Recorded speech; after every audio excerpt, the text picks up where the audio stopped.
My dear students, I am Professor C.P. Singh. I shall tell you in this lecture definition of quasi-contract, essentials, basis and difference from contract. कभी कभी parties बिना contract के ही parties में ऐसा relation establish हो जाता है जिसके कारण इन्हीं सृजित संबंधों के आधार पर पार्टीज वैसे लायबिल हों जैसे कि कंट्रैक्ट के अंतर्गत होती हैं। इस प्रकार लायबिल होने को ही संविदा द्वारा सृजित संबंध अर्थात संविदा सृजत अथवा संविदा कल्प या क्वासी कंट्रैक्ट या अर्ध संविदा कहते हैं। एंसन कहते हैं कि ला की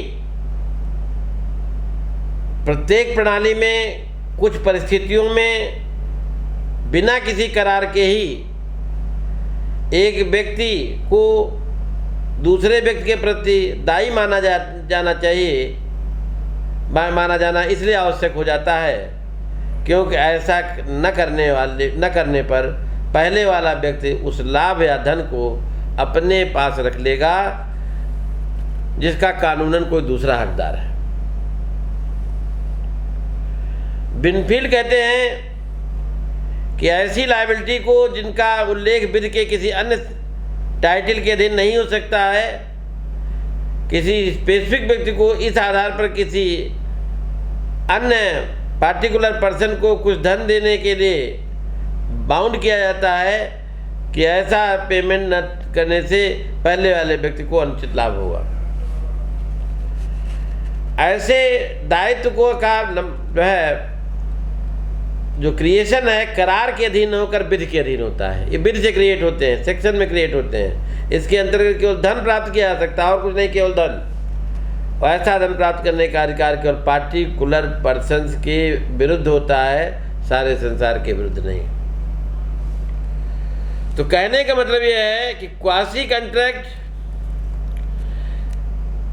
is in the strict sense of the term they are not contract because there is no real contract or in existence. Moreover, there is no intention of parties to enter into contract. It is an obligation which the law creates in the absence of any agreement. Such obligations imposed by law are generally described as quasi-contractual obligations. It will be interesting to know that the Indian Contract Act was not used the term quasi-contract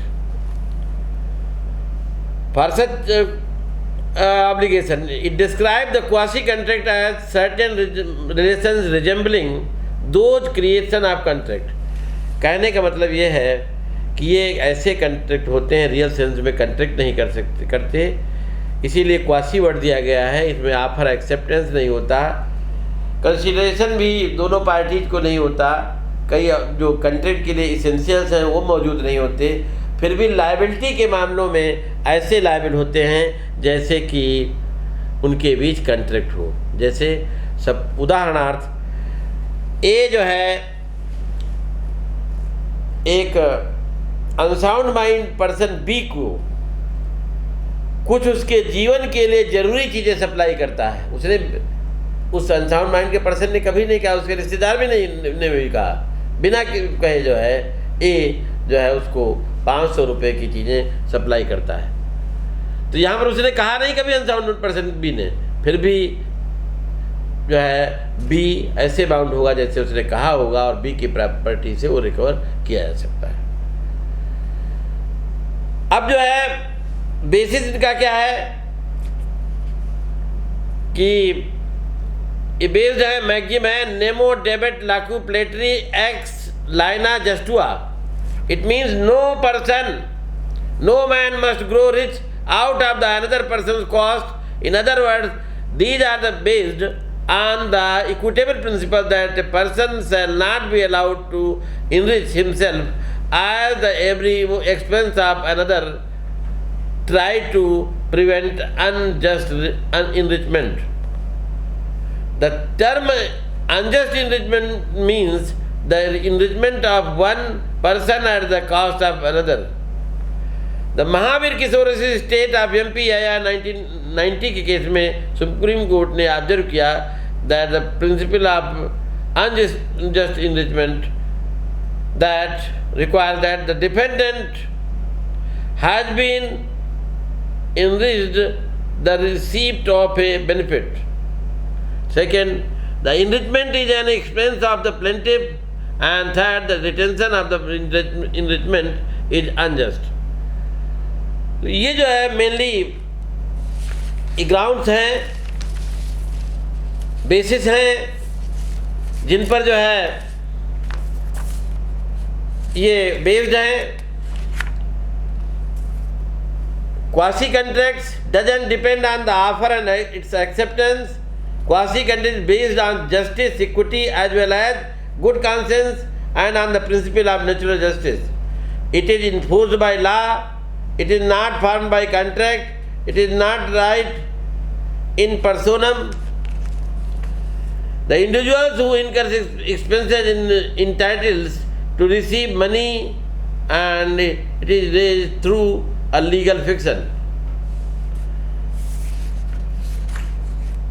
अब सवाल उठता है contract और quasi contract में difference क्या है. देखिए, पहला डिफरेंस है रिलेटिंग टू विल.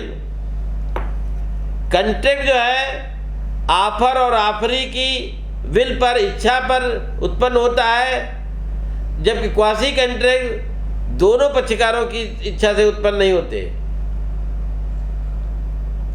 कंट्रैक्ट में दोनों पार्टी की इच्छा होगी, ऑफर ऑफरी की. इसमें एक ही की इच्छा होगी, दूसरे की नहीं. रिलेटिंग टू लायबिलिटी, कंट्रैक्ट की पार्टी का लायबिलिटी जो है ऑटोमेटिकली कंट्रैक्ट के फॉर्म होने के साथ जो है क्रिएट हो जाता है, उत्पन्न हो जाता है. जबकि संविदा विकल्प क्वासी कंट्रैक्ट विधि के प्रवर्तन से अप्लाई होगा. तीसरा है रिलेटिंग टू क्रिएशन, सृजन संबंधी. संविदा का इन ऑफर, संविदा का निर्माण प्रस्ताव एवं स्वीकृति से होता है, जबकि संविदा कल्प का सृजन प्रस्ताव और स्वीकृति से नहीं होता है. एंड लास्ट है करार संबंधी, एग्रीमेंट, रिलेटिंग टू एग्रीमेंट. संविदा के लिए पक्षकारों के बीच करार का होना आवश्यक है, परंतु संविदा कल्प में पक्षकारों के बीच कोई करार या समझौता नहीं होता है.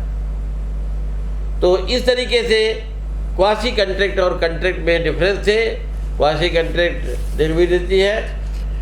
क्वासी कंट्रैक्ट में जो है करार जो है पार्टीज के बीच होता है. संविदा कल्प में जो है, कल्प में या क्वासी कंट्रैक्ट में करार जो है पार्टीज के बीच होता है. इसमें कोई करार नहीं होता, लेकिन उसका इफेक्ट ऐसे होता है जैसे कि उनके बीच कंट्रैक्ट हो. और हमने बताया कि निर्माण जो है एक पार्टी ऑफर करती है, दूसरी एक्सेप्ट करती है, और इसमें क्वासी कंट्रैक्ट में ऑफर एक्सेप्टेंस जैसी कोई चीज़ नहीं होती है. Thank you very much.